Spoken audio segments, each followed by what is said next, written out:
नमस्कार दोस्तों, स्वागत है आपका अपने इस यूट्यूब चैनल पर। आज हम बात करने वाले हैं UP triple SC junior assistant जो 5512 वैकेंसी निकली है, उसकी रिवाइज्ड आंसर की आ गई है।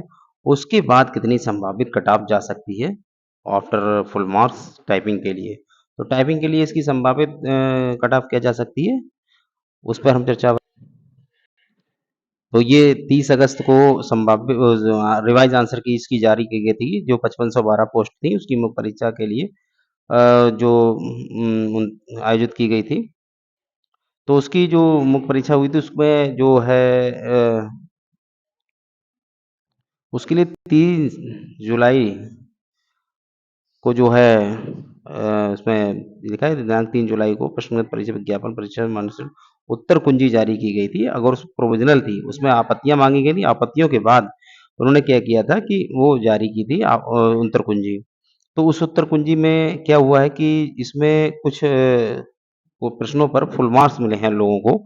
जैसे क्वेश्चन संख्या 17 है, इस पर आप देखेंगे क्वेश्चन संख्या 17 में वह हवा से बातें कर रहा है, वाक्य में कौन से शब्द शक्ति है, तो इसमें पूरे नंबर मिले हैं। तो एक क्वेश्चन नंबर 17 हो गया जिसमें आपको पूरा नंबर मिला है। फिर एक क्वेश्चन नंबर 26 है जिस पर असंगत पर्याय पूछा गया था और उस पर भी आयोग ने पूर्ण अंक दिया है। तो एक क्वेश्चन नंबर 2 यहाँ पे हो गया एक, और एक क्वेश्चन नंबर 50 है जिसमें भी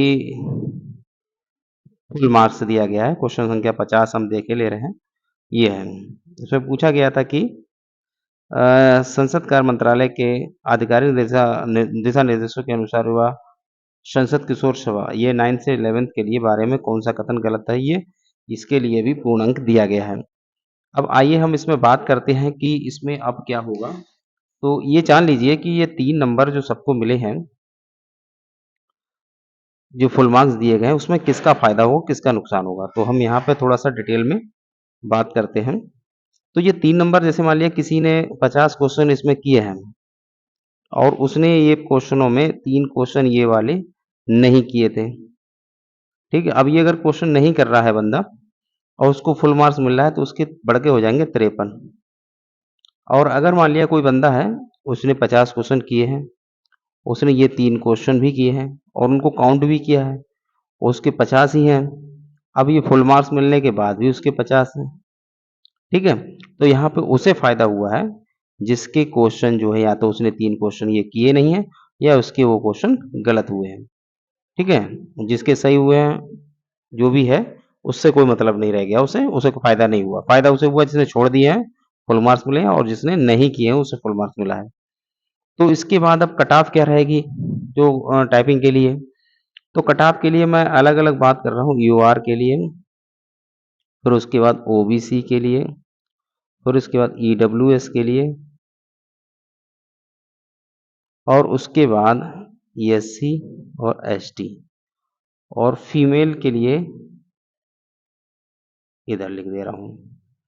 तो यूआर के लिए जो कट ऑफ जाएगी, आप इसमें प्लस माइनस 1 कर सकते हैं, तो 56 के आसपास रहने वाली है। ओबीसी की अगर बात करूं तो ओबीसी लगभग 52 क्वेश्चन पे रहने वाले हैं। और ईडब्ल्यूएस की अगर बात करूं तो ईडब्ल्यूएस भी लगभग 52 प्लस माइनस 1-2 रहेगा। एससी कैटेगरी की बात अगर मैं करता हूं तो 48 कट ऑफ रहेगी, और एसटी के लिए अगर बात करता हूं तो लगभग 42 कट ऑफ रहेगी। और वहीं अगर मैं फीमेल की बात करूं तो फीमेल के लिए लगभग 50 कट ऑफ जाने वाली है। ये कट ऑफ जाएगी टाइपिंग के लिए। आपके अगर ये मैंने मैक्सिमम करके ही बताई है, कट ऑफ इससे ऊपर नहीं जाएगी। अगर आपके इतने बन रहे हैं मार्क्स तो आप ये जो है टाइपिंग के लिए, आप तैयारी के लिए आपका स्कोर इतना बन रहा है तो आप अपने टाइपिंग के लिए तैयारी रखिए, ठीक है। उसके बाद अगर हम बात करते हैं तो ये पैट के एग्ज़ाम के लिए जो 25 वाला पैट होने वाला है, उसके एग्ज़ाम सेंटर 400 से 500 किलोमीटर दूर भी बनाए गए हैं। तो इसमें एक चीज़ समझ लीजिए कि ये जो है एग्ज़ाम सेंटर अपने यूपी के केवल 48 ज़िलों में ही केंद्र बनाए गए हैं। 48 ज़िलों में केंद्र बनाने से ही ये दिक्कतें आई हैं। जबकि आपने पीछे परीक्षा देखी होगी आरओ एआरओ वाली, तो ये यूपी के 75 के सभी, मतलब 75 के 75 ज़िलों में एग्ज़ाम सेंटर बनाए गए थे। एक दिन में परीक्षा कराई गई, एक ही शिफ्ट में। तो यहाँ पे क्या हुआ कि पैट का जो एग्ज़ाम करा रहे हैं वो 2 दिनों में हो रहा है और केवल 48 ज़िलों को ही सेंटर बनाया गया है। इससे और दिक्कतें आ रही हैं, सेंटर की दूरी बढ़ गई है, लोगों को 4-400 500-500 किलोमीटर दूर जाना पड़ रहा है। तो जो है यहाँ पे ये आयोग की मनमानी ही दिख रही है कि केवल सेंटर दूर भेजने से पारदर्शी परीक्षा कराना या ये अपना विचार रखना कि केवल सेंटर दूर कर देंगे, इससे पारदर्शी परीक्षा हो जाएगी। पारदर्शी परीक्षा कराने के लिए और भी तरीके हो सकते हैं, केवल सेंटर को ही दूर नहीं करके ये किया जा सकता है ना? अब तो बहुत सारी टेक्नोलॉजी है आपके पास, तकनीकी है, उसका प्रयोग करिए।